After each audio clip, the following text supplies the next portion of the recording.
My teacher told me a story one time of a man who was walking with his son in the park. And they're walking together, and his son looked at a crow in a tree. And he said, "Baba, what's that?" It's like a 2-year-old kid. Baba said, "It's a crow." And he said, "Baba, what's that?" And he said, "It's a crow." "Oh, okay." "Baba, what's that?" "It's a crow." "Oh, a crow. What's that?" "It's a crow." It went on for 10 minutes. He asked him 30 times, he counted. Dad kept a score, and he put it in his little journal. "My son, today we were walking in the park, asked me about a crow 30 times. It was the cutest thing in the world." 30 years go by. The son is not 2, the son is 32. Father calls him, "Son, can I come over?" "Dad, it's not a good time right now." "Son, just bear with me. I just need like 10, 15 minutes. That's all I need. Just go for a drive. I need to talk to you about something." Whatever. You know what? Okay, fine." So he comes over, gets in the car, they go over, drive over to a park. "What's this about, Dad? Can you tell me quickly? I got things to do." "Just take a walk with me, son. It's okay." You take a walk. You see a crow in a tree. The dad says, "Son, what's that?" "Seriously, Father? It's a crow." "Oh, son, what's that?" "Is this a game? I have things to do, okay? It's a crow. You can't see, I just got you new glasses last month. Why is this happening to me? Dad, why are you so difficult? I don't understand what the problem is. Just tell me what you really want. I'm busy, okay?" The dad pulls out his journal.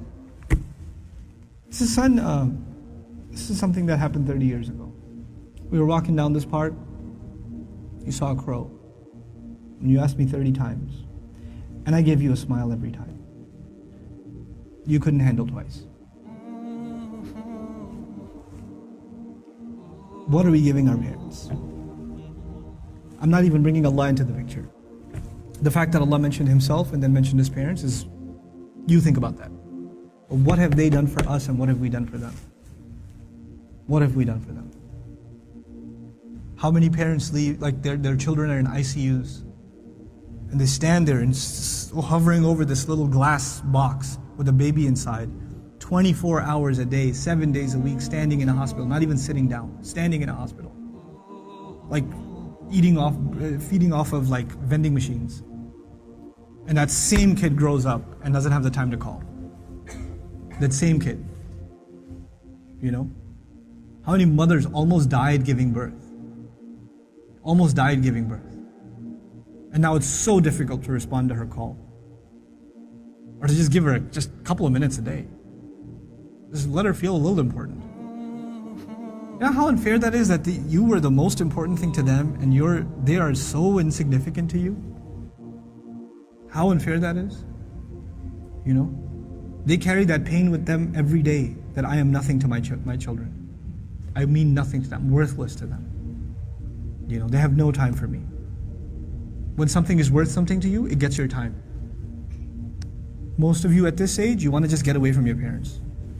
You just want to be with your friends. You want to be on your own. You just don't want to be with your parents. You know? You develop this crooked habit now and it will only get worse over time. Our parents have very, very, very strong emotions. They're very protective of us. For them, you won't know this until you become a parent. For them, it doesn't matter when you turn 60, you're still their baby.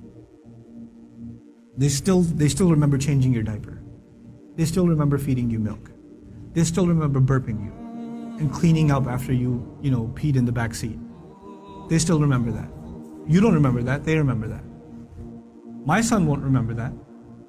I was like, "I gotta go. Then all of a sudden he stops complaining. I'm like, oh, time to roll down the windows.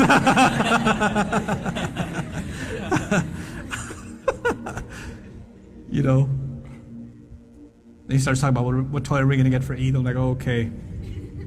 This has not been a good day for the car. But when he's graduating college and when one day he's getting married and one day he has his own, he's not going to remember that. But guess who'll never forget? I'll never forget. I'll never forget carrying him into a bathroom, cleaning him up, changing his clothes. Abba, put the Spider-Man pajamas on.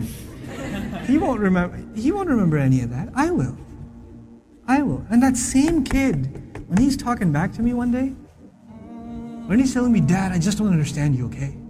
I don't have time right now. When he does, it's gonna hurt, man. It's gonna hurt. That's what you do to your parents. That's what I do to my parents. They were our life. They gave up their life for us. Our parents gave up careers for us. Our parents gave up vacations for us. Our parents gave up friends for us. You know that? I know that now. I didn't know that then.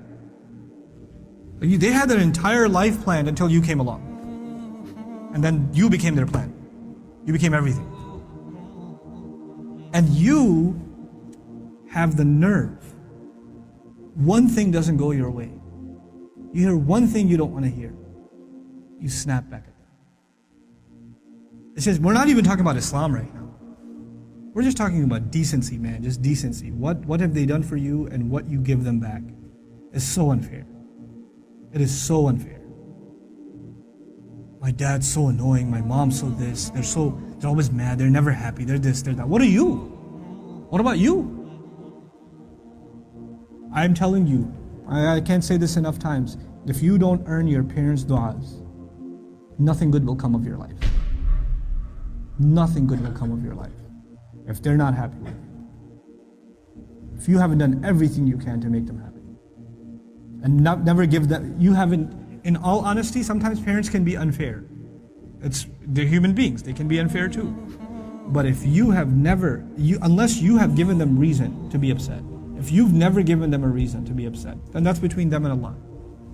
But if you have given them a reason, and you have to ask yourself, it's bad. It's really, really bad.